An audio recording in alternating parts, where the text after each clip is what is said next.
রাম মন্দির প্রতিষ্ঠার দিন বিভিন্ন জায়গায় বিভিন্ন কর্মসূচি নেওয়া হয়েছে। যে সমস্ত অনুষ্ঠানে পুলিশ মাইক খুলে নিচ্ছে বলেও শুনেছি। আমি সমস্ত হিন্দু সম্প্রদায়ের মানুষকে বলবো, 500 বছর পর রাম তার ঘরে প্রবেশ করছে, জমিয়ে অনুষ্ঠান করুন।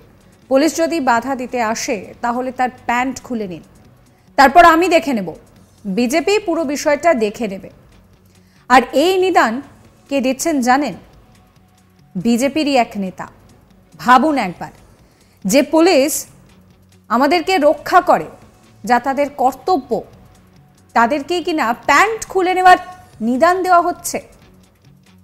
রবিবার পশ্চিম মেদিনীপুরের খড়গপুরে বিজেপির পক্ষ থেকে এক কর্মী সভার আয়োজন করা হয়েছিল। আর সেই সভায় উপস্থিত ছিলেন মেদিনীপুরের বিজেপি সাংসদ দিলীপ ঘোষ।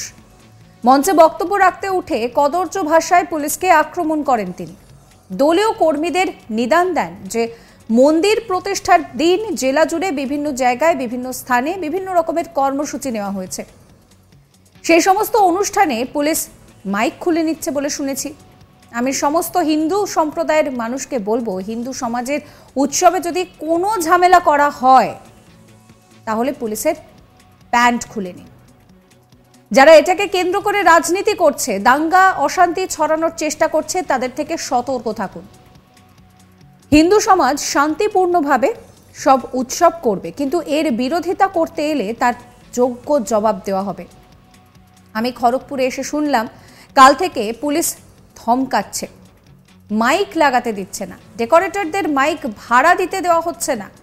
আমি হিন্দু সমাজকে বলবো, আপনারা জোরদার উৎসব করুন। 500 বছর পর রাম তার বাড়িতে আসছেন। আমরা একদিনের উৎসব করছি, আর তাতে যদি কেউ বাধা দেয়, পুলিশ যদি মাইক নামাতে আসে, পুলিশকে ঘিরে তাদের প্যান্ট খুলে নিন। বাকিটা আমি দেখে নেব, বাকিটা বিজেপি দেখবে।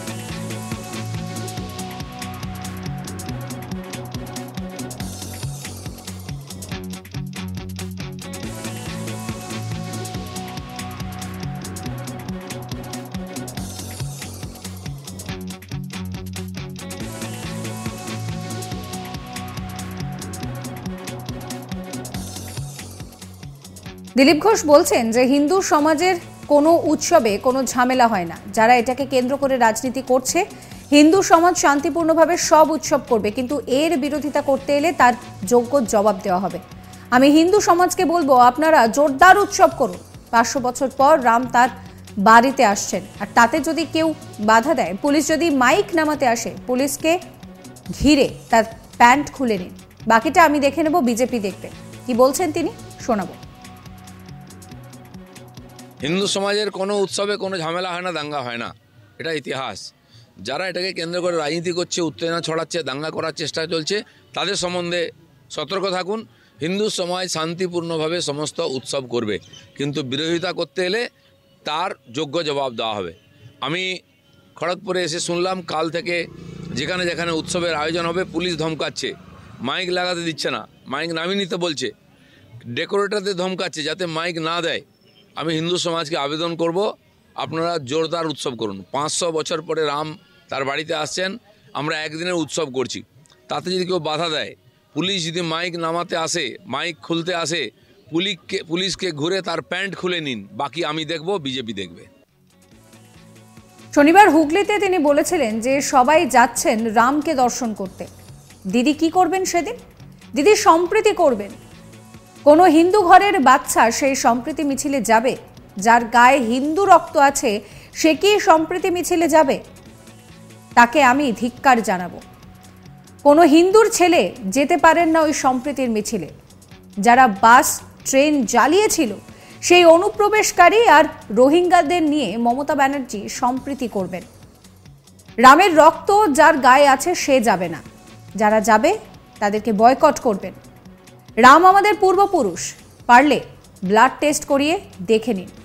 কি বলেছিলেন দিলীপ ঘোষ শোনাবো আপনাদের। রাম মন্দির তৈরি হচ্ছে দিল্লিতে, অযোধ্যাতে। 6,500 সাধু সন্ত, সব পার্টির নেতা, খেলোয়াড়, অভিনেতা সবাইকে ডাকা হয়েছে। সবাই যাচ্ছেন রামকে দর্শন করতে। দিদি কি করবেন সেদিন? তিনি সম্প্রীতি করবেন। কাদের নিয়ে করবেন? আচ্ছা, কোন হিন্দুর বাচ্চা সম্প্রীতি মিছিলে যাবে? যাবে? যে বেটার গায়ে হিন্দুর রক্ত আছে সে যাবে সম্প্রীতির মিছিলে? কেউ? তার জায়গায় আমি ধিক্কার জানাবো সেই হিন্দুকে তার মা বাপ সম্বন্ধে সন্দেহ আছে যে সম্প্রীতি মিছিলে হাঁটবে। কোন হিন্দুর বাচ্চা যেতে পারে না সম্প্রীতি মিছিলে। সে মিছিলে কারা হাঁটবে? যারা সিএ পাস হয়ে যাওয়ার পরে এখানে হাইওয়ে অবরোধ করেছিল, যারা বাস জ্বালিয়েছিল, যারা স্টেশন জ্বালিয়েছিল, ট্রেন জ্বালিয়েছিল, রেল লাইন উপরে ছিল, সেই অনুপ্রবেশকারী আর রোহিঙ্গাদের নিয়ে মমতা ব্যানার্জি সম্প্রীতি করবেন। সেই সম্প্রীতির মিছিলে কোন হিন্দুর বাচ্চা, রাম ভক্ত, রামের রক্ত যার গায়ে আছে হাঁটতে পারে না। যদি কেউ যায় সে কার বাচ্চা হবে? সে হিন্দুর বাচ্চা হবে না। আপনি দেখে রাখবেন, এখান থেকে যে যে সম্প্রীতির মিছিল আছে যাবে তাকে বয়কট করবেন। তার গায়ে হিন্দু রক্ত হতে পারে না যে রামের বিরুদ্ধে যায়। আমি দাঁড়িয়ে দিলীপ ঘোষ বলে যাচ্ছি, আমাদের বাপ ঠাকুরদার সম্বন্ধে কোনো সন্দেহ নাই। রাম আমাদের পূর্বপুরুষ। যারা রামের বিরোধিতা করছে সে হিন্দুর বাচ্চা হতে পারে না, তার গায়ে হিন্দুর রক্ত হতে পারে না। দিলীপ ঘোষ বলছে পারলে কেস কর, আর নাহলে ব্লাড টেস্ট করি না তোরা বেটারা। ওদের রক্ত রামের রক্ত নয়। সবাই অযোধ্যায় যাচ্ছে। সোমবার অযোধ্যায় রাম মন্দিরের উদ্বোধনের দিন রাজ্য জুড়ে সংহতি মিছিলের ডাক দিয়েছিলেন তৃণমূল নেত্রী মমতা বন্দ্যোপাধ্যায়। বিজেপির অভিযোগ, রাম মন্দিরের উদ্বোধনের আয়োজনের জন্য আগে থেকে অনুমতি নেওয়া থাকলেও তৃণমূলের কর্মসূচি থাকায় নানা ছুতোয় শেষ মুহূর্তে তা পুলিশ বাতিল করেছে। এমনকি উৎসব পালনের জন্যও বাধা দেওয়া হচ্ছে, লাউডস্পিকার খুলে ফেলা হচ্ছে। বিজেপির দাবি, মুসলিম তোষণের উদ্দেশ্যে এই কৌশল নিয়েছেন মমতা বন্দ্যোপাধ্যায় এবং তার প্রশাসন।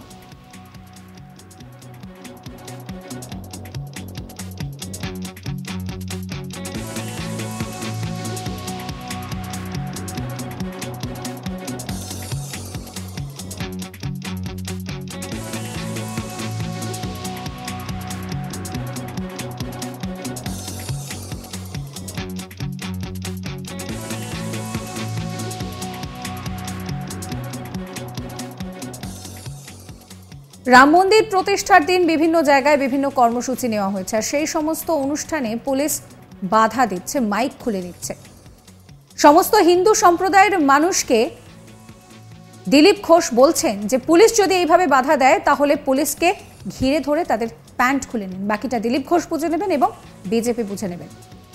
রাম মন্দিরের যাবতীয় আপডেট জানার জন্য আপনাদের নজর থাকুক আজ তাক বাংলায়। সাবস্ক্রাইব করতে ভুলবেন না আজ তাক বাংলার ইউটিউব চ্যানেলকে, ফলো করবেন আজ তাক বাংলার হোয়াটসঅ্যাপ চ্যানেলও।